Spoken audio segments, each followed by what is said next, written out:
Halo Sobat Disko, kembali lagi ke podcast Disko, Diskusi Psikologi episode keempat dengan judul Passion, The Final Puzzle.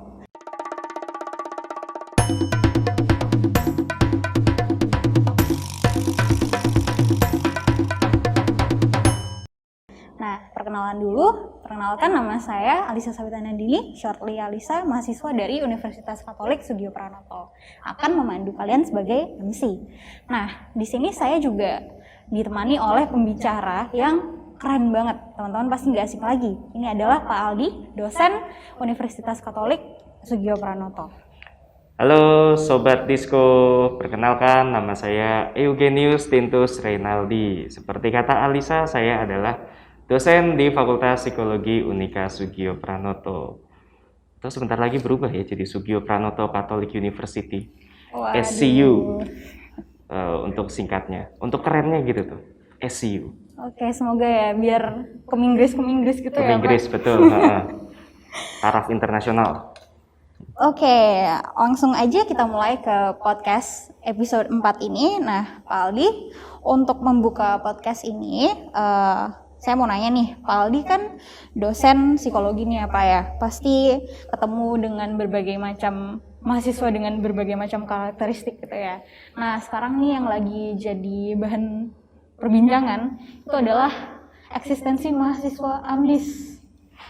Mahasiswa ambis ini emang sih antusias sekali dalam pelajaran, dan tapi kadang-kadang tetap dijauhin sama teman-temannya, padahal kan niatnya bagus ya untuk belajar dengan sangat baik, untuk mengejar nilai gitu kan bagus. Tapi kenapa ya kok eksistensinya mahasiswa ambis ini sering dijauhi sama teman-temannya? Nah, kalau menurut Pak Aldi sendiri, ini adalah hal yang baik atau enggak sih?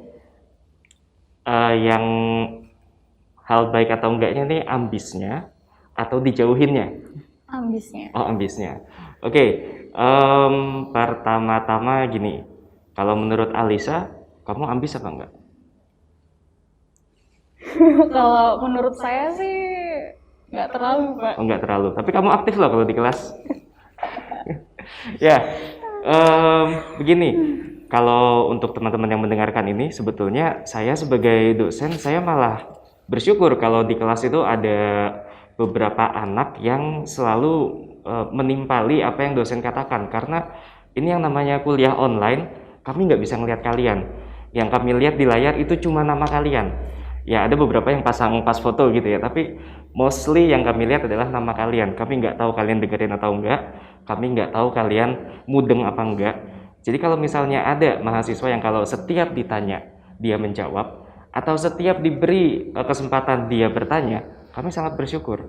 Kami sangat thankful oleh keberadaan mahasiswa-mahasiswa ini.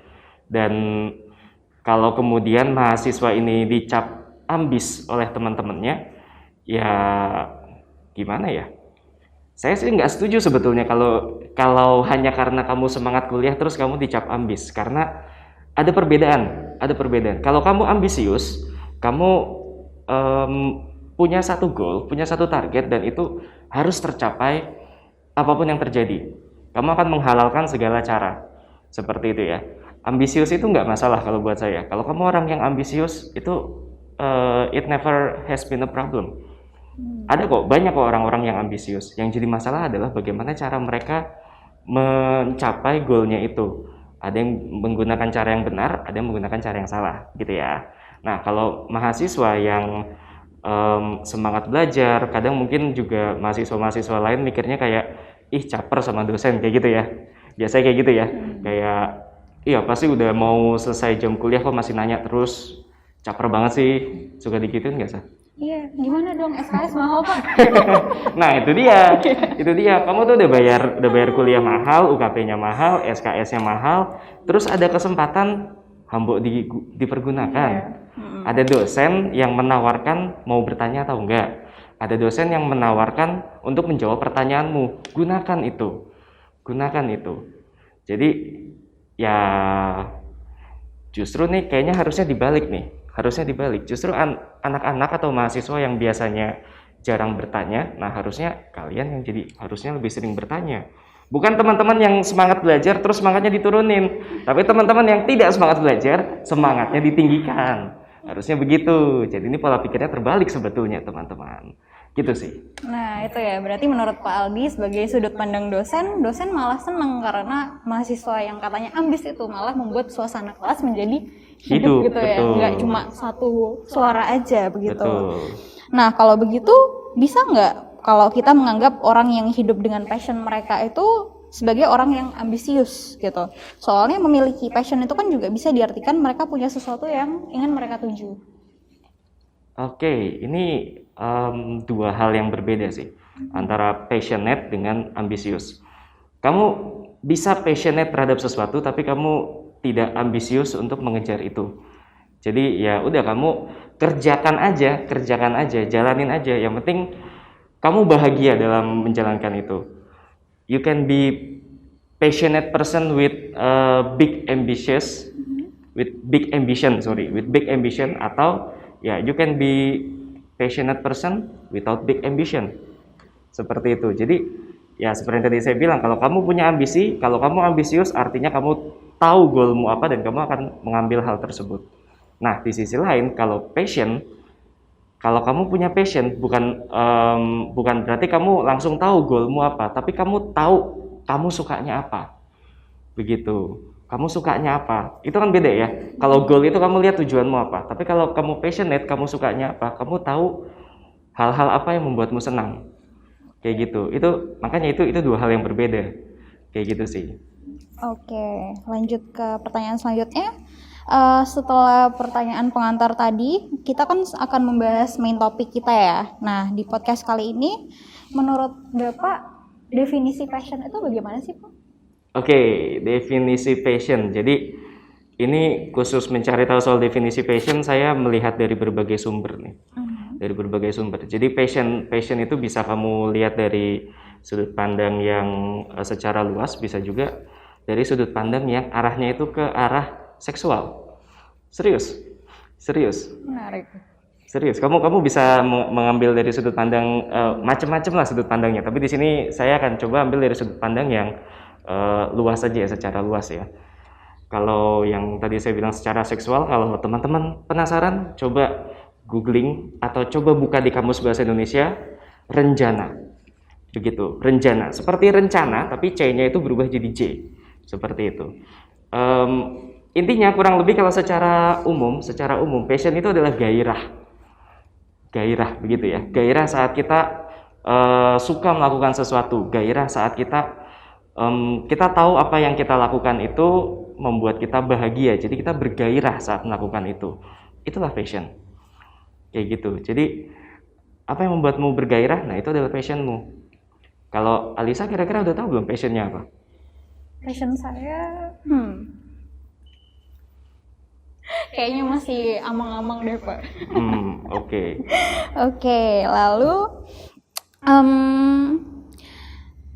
terus kira-kira bisa nggak sih Pak seseorang itu nggak memiliki passion atau belum gitu kayak saya? Oke, ini sebetulnya KPA-nya itu cuma nama ahlinya doang sih. Jadi ada jurnal ditulis oleh Paul O'Keefe, Carol Dweck, dan Gregory Walton. O'Keefe, Dweck, Walton. Mereka itu mempertanyakan, passion itu dicari atau dikembangkan? Seperti itu ya.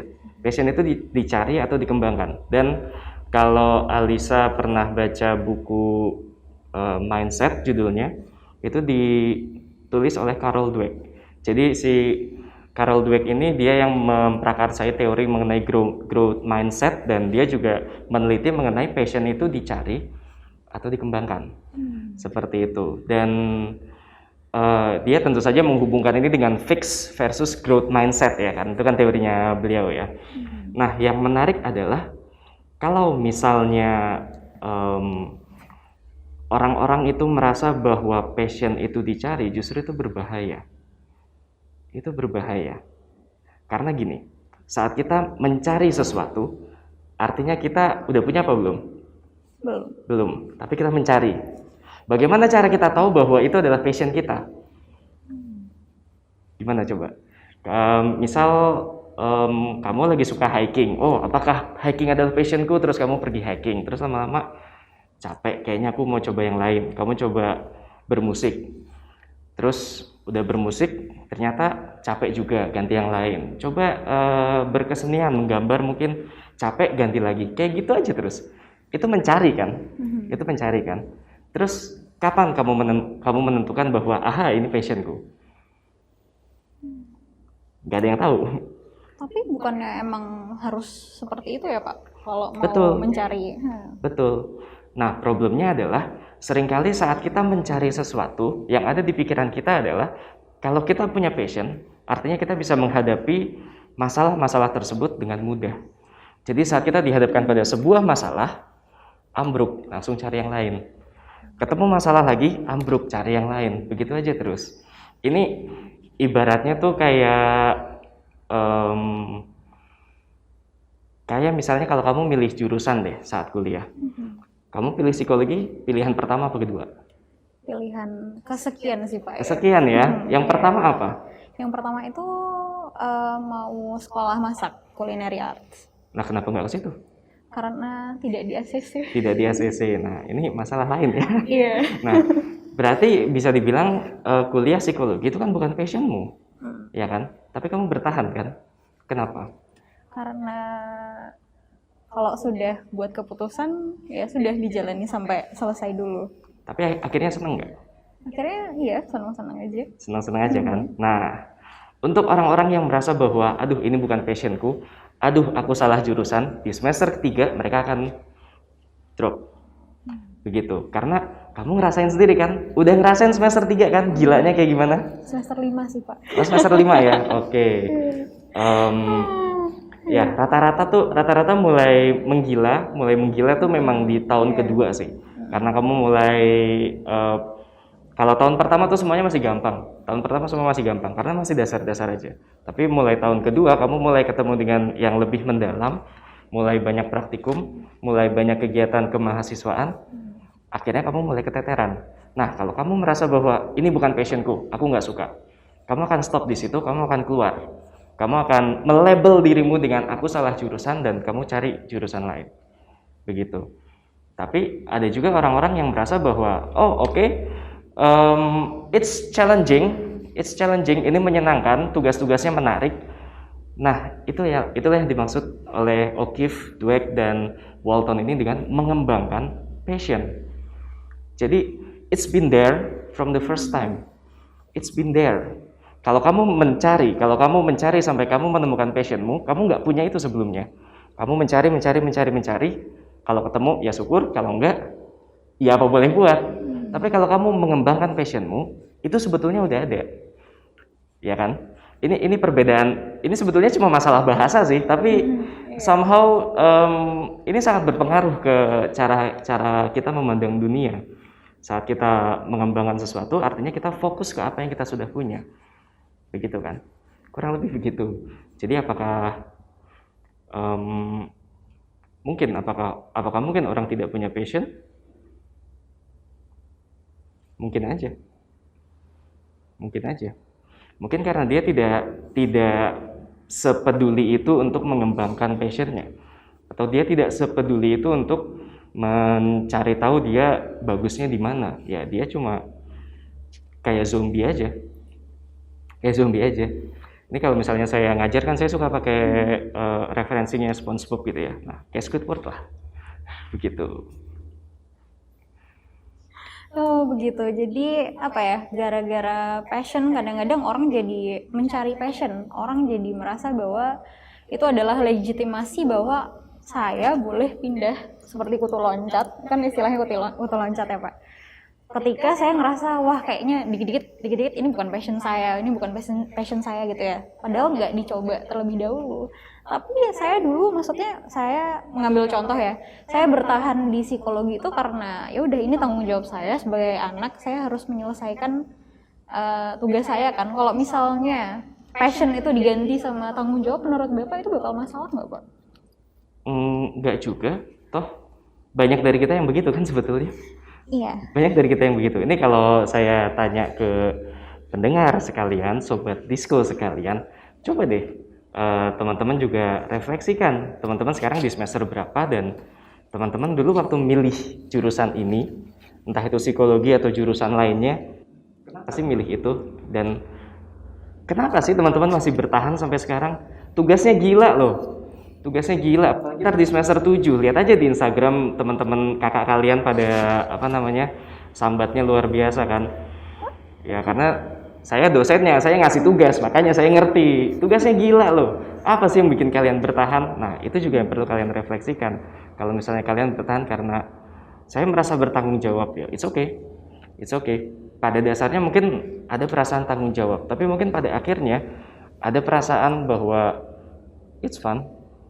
It's fun. Ini menyenangkan. Aku belajar sesuatu. That's it. Oke, menarik sekali diawali dengan tanggung jawab, lama-lama seru-seru juga ya akhirnya. Oke, lalu menurut Pak Aldi, apakah seseorang itu perlu punya passion untuk menuju kesuksesan? Ya, jawabannya adalah iya. Tapi ini kita kembali ke definisi sukses dulu ya. Apa definisi sukses?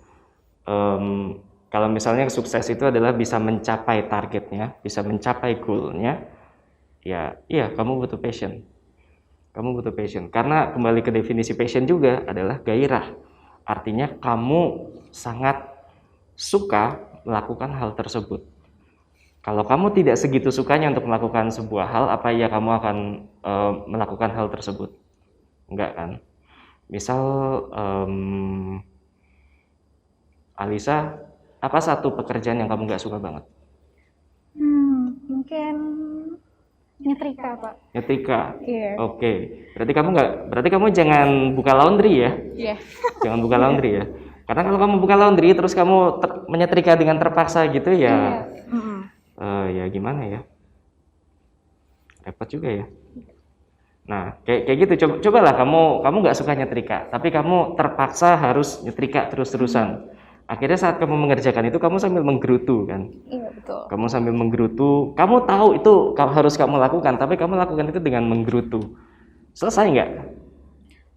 Selesai tapi dengan berat hati. Betul, selesai tapi dengan berat hati. Nah, disitulah passion berperan seperti itu. Ada loh orang-orang yang emang suka bersih-bersih. Saya termasuk orang yang suka bersih-bersih kayak gitu. Itu kayak waktu zen time saya gitu kan. Jadi apapun yang saya lakukan gitu kalau lagi bersih-bersih ya itu saya sambil ya menenangkan diri kayak gitu. Jadi saya senang melakukan itu. Kalau Alisa bilang nggak suka nyetrika, saya suka nyetrika. Serius, karena itu waktu dimana saya bisa fokus pada apa yang di depan saya gitu. Berarti Pak Aldi cocok buka laundry gitu. Oh cocok. Nah kan Pak Aldi ini sebagai dosen di Unika ya. Saya dengar-dengar nih dari seorang Intel.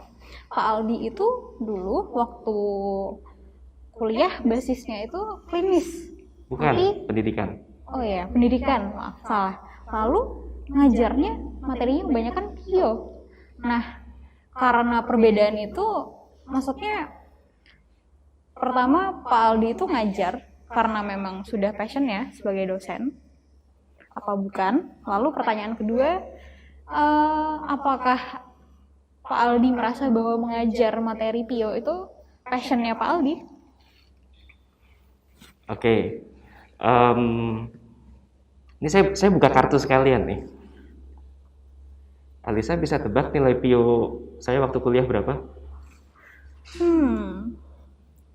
Kayaknya kalau Pak Aldi pasti bagus sih. Oh ya? Coba tebak. Nilai PIO itu maksudnya? Ya, coba nih.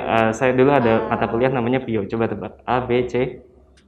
A? Salah. Nilai PIO pertama kali yang saya ambil adalah E. Teman-teman.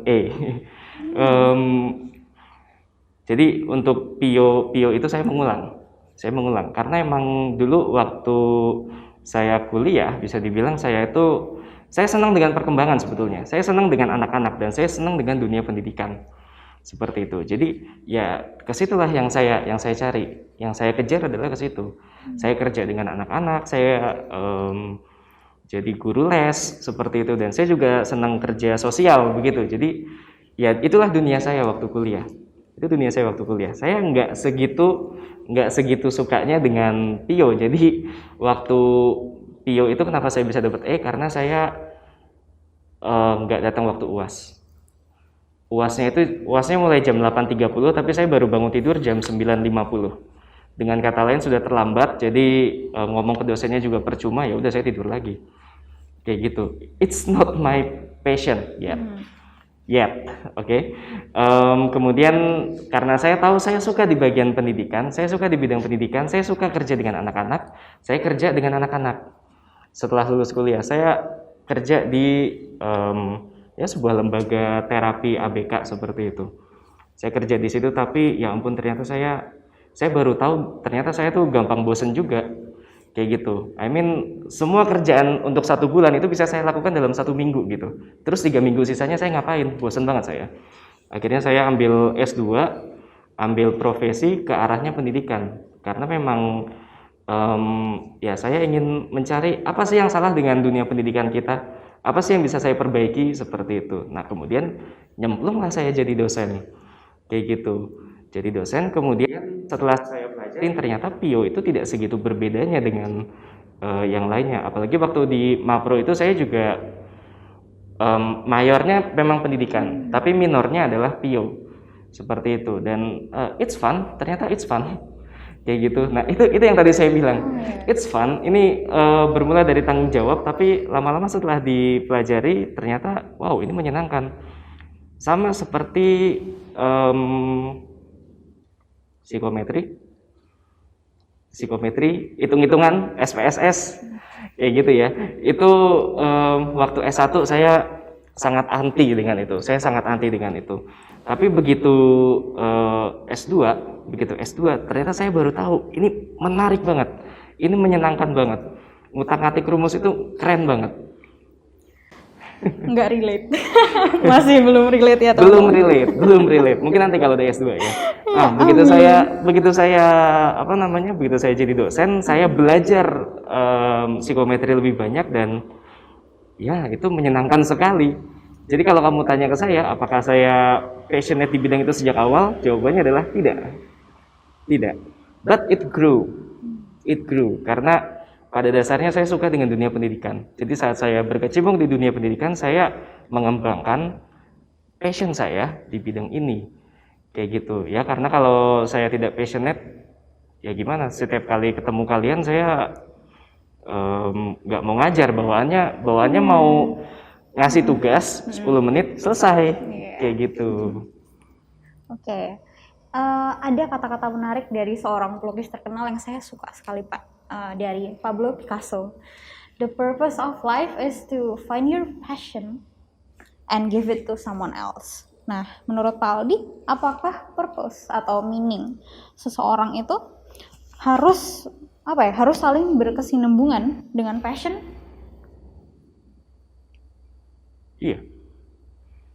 Iya dong. Karena biar bagaimanapun kamu sebagai manusia, kamu pasti punya value yang kamu pegang teguh, dan value itu akan mencegahmu untuk tidak melakukan suatu hal kayak gitu ya.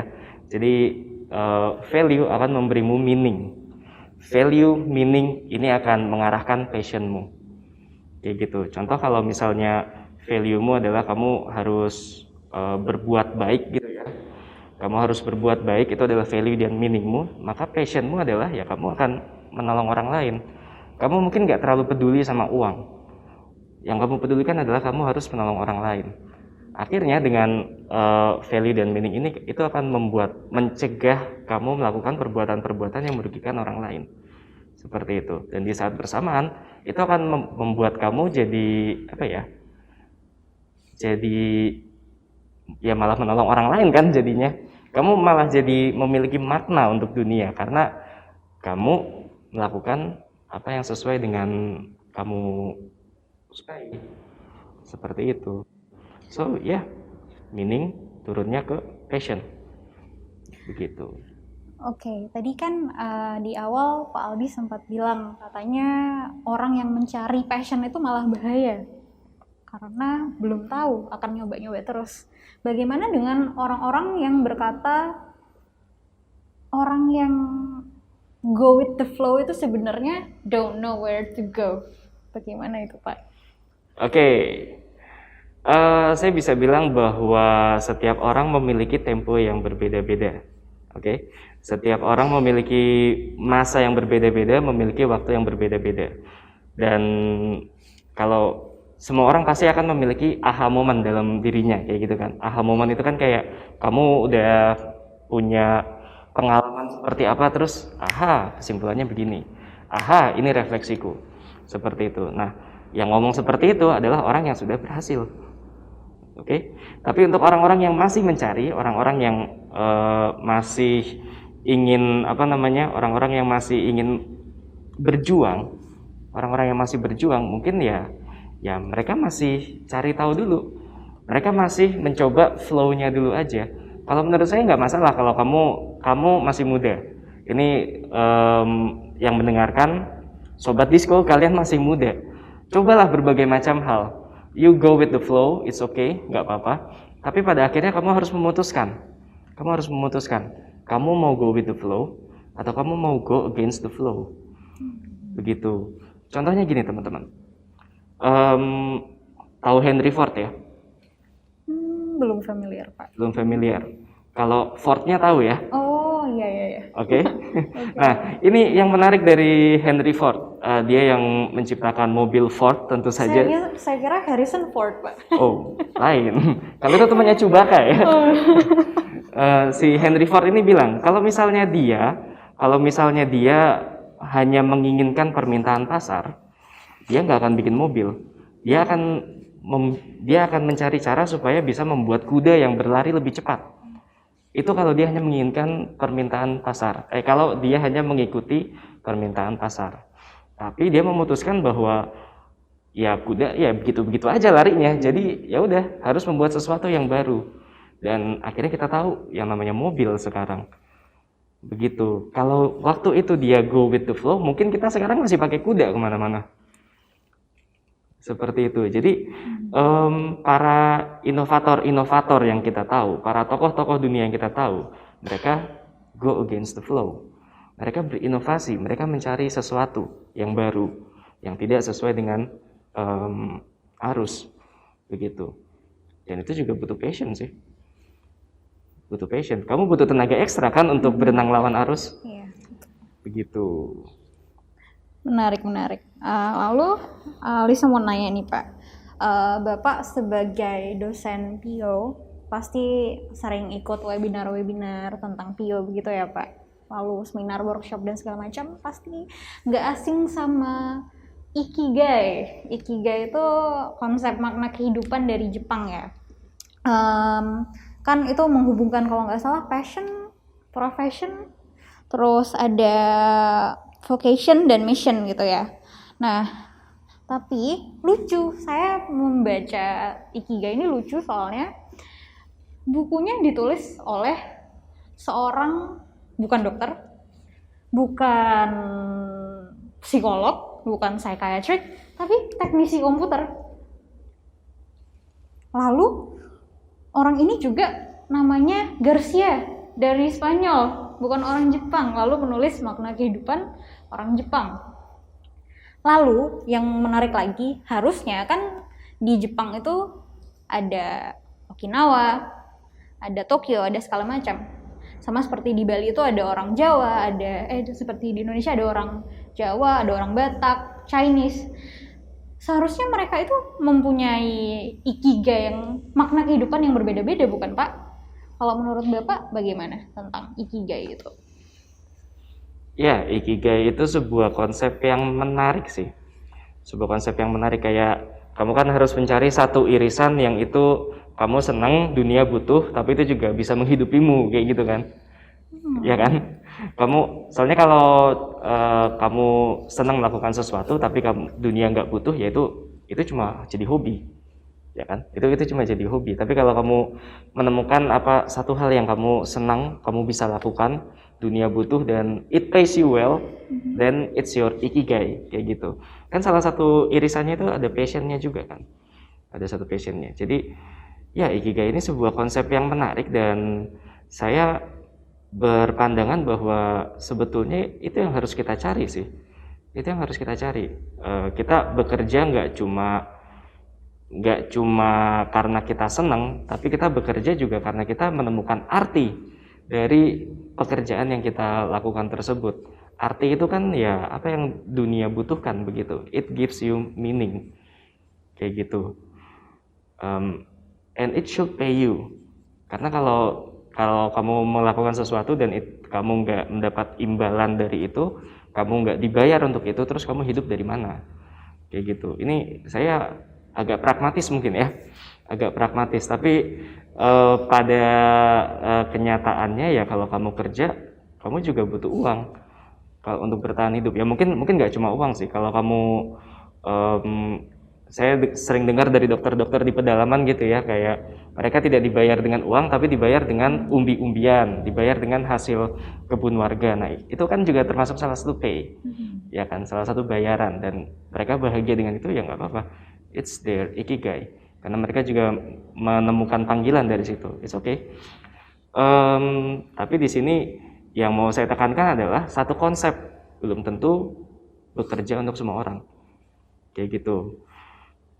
Kita tahu ada konsep ikigai itu. Mungkin itu berguna untuk satu orang, mungkin juga tidak berguna untuk orang lain. Sama kayak konsep grit misalnya. Pernah dengar ya? Mungkin berguna bekerja untuk satu orang tapi tidak bekerja untuk yang lain. Sama dengan yang tadi saya sebutkan di awal, growth mindset. Maybe it works for me but it's not work for you. And that's okay. That's okay. Itu menariknya psikologi. Ada banyak aliran di psikologi, ada banyak hal-hal praktis dalam psikologi yang bisa kamu cari dan kamu tentukan bahwa apakah ini sesuai dengan kamu atau enggak. Kalau enggak sesuai, ya udah cari yang sesuai. Begitu. Tapi ada baiknya dibaca dulu, dimengerti, direfleksikan, baru kamu bilang ini enggak pas. Kayak gitu. Jangan baru lihat sampul bukunya terus langsung bilang ini apa sih, ecek-ecek gitu. Ya, nggak ada satu metode yang cocok untuk semua orang gitu ya Pak. Betul. Nah, podcast kali ini kan bertajuk Passion, The Final Puzzle. Nah, menurut Pak Algi, apakah kita bisa menganggap kalau passion itu dapat diartikan sebagai kepingan puzzle terakhir untuk melengkapi kehidupan kita sebagai manusia, Pak? I can say that yes, it can be your last puzzle, but it also can be your first puzzle, kayak gitu. I mean ya, saya melihat diri saya, saya melihat di mana saya berada saat ini, dan saya akan bilang bahwa passion saya itu yang mengantarkan saya ke titik ini. Karena saya suka dengan pendidikan, saya suka dengan anak-anak, dan ternyata saya menemukan bahwa saya suka sharing. Saya menemukan bahwa saya suka berbagi, saya menemukan bahwa saya suka membantu orang lain, dan itu mengantar saya ke titik ini. Dan itu berarti adalah kepingan pertama dari kehidupan saya. Dan apa-apa yang terjadi itu adalah yaitu kepingan yang muncul setelahnya. Seperti itu. Itu saya. Karena saya bisa karena saya bisa tahu apa yang saya mau. Begitu. Tapi ada juga orang-orang yang ya mereka tidak bisa melakukan itu. Saya bisa bilang bahwa saya punya privilege untuk kuliah ya. Saya punya privilege untuk mendapatkan pendidikan yang layak, sehingga saya punya kesempatan untuk benar-benar mencari tahu apa yang saya mau. Tapi kita tahu tidak semua orang punya kesempatan seperti itu. Nggak semua orang punya privilege seperti itu. Instead, mereka bisa bekerja dulu, dan dari pekerjaan-pekerjaannya itu mereka menemukan meaning. Mereka menemukan makna. Mereka menemukan bahwa ternyata mereka suka dengan bidang itu, dan disitulah passion akan berfungsi sebagai final puzzle, seperti itu. Jadi ya ini dua pendekatan yang berbeda sih, tapi ya it can goes both way, I think. Menarik. Nah, Pak, sebagai closing statement dari podcast episode 4 ini, kira-kira ada pesan atau bekal nggak ya yang mau Bapak beri untuk mereka yang sedang dalam perjalanan menemukan passion-nya atau mengembangkan passion mereka? Oke, untuk teman-teman yang mendengarkan Disko, sobat Disko sekalian, kalian masih muda, jadi ya lakukan apapun yang kalian suka selama itu tidak melanggar hukum ya. Lakukan apapun yang kalian suka, lakukan apapun yang kalian pikir itu bisa membantu kalian dalam meraih mimpi kalian. Mungkin kalian nggak tahu mimpi kalian apa sekarang. Dan tenang aja, saya juga nggak tahu mimpi saya apa waktu saya seumuran kalian. Ya, I go with the flow. I go with the flow. Tapi pada akhirnya kalian juga harus menentukan apa yang benar-benar kalian suka, apa yang benar-benar membuat kalian bergairah dalam hidup kalian. Seperti itu. Dan ya dalami itu kalau udah tahu dalami itu. Gitu aja sih dari saya. Oke, gitu ya teman-teman. Jadi go with the flow nggak apa-apa, tapi jangan kelamaan. Nah, aku juga mau pesan nih buat teman-teman, berangkat dari pesan Pak Aldi tadi, hidup itu ya teman-teman seperti tanaman. Plants, tapi pasti.